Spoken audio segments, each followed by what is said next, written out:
North Korean military commanders seem to be raising the stakes. South Korea's defense minister says they appear to have put a medium-range ballistic missile into position. Authorities in Pyongyang have vowed to launch a nuclear strike against American targets. It's their latest threat in response to ongoing U.S.-South Korea military drills.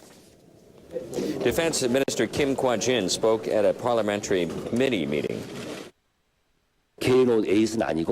It's not a long-range missile, but it has a considerable range. It could be for test firing or for drills.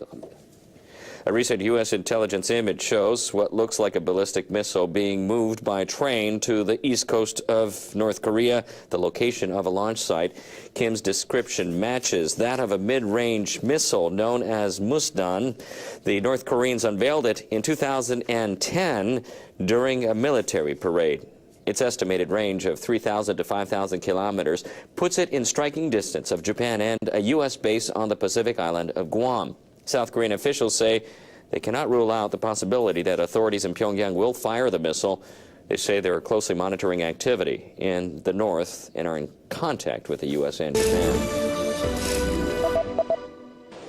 The Pentagon announced Wednesday it will send a land-based ballistic missile defense system to Guam, which sits about 2,100 miles from North Korea and is home to American citizens and military personnel. Officials say North Korea has specifically mentioned military bases in Guam as a potential target. Defense Secretary Chuck Hagel told the National Defense University Wednesday the U.S. is taking the threat seriously. Some of the actions they've taken over the last few weeks present a real and clear danger and threat to the interests, certainly, of our allies. The announcement comes less than a day after South Korean workers were locked out of a jointly run factory park just inside North Korea, effectively shutting down the last remaining symbol of detente between the countries. It works to the detriment of North Korea, first and foremost, given the number of North Koreans who are employed there and the opportunity to make money in the economy. So again, this is just a choice that further isolates the country. Pyongyang has escalated its rhetoric this week, vowing to restart its main nuclear facility and ramp up production of nuclear weapons materials.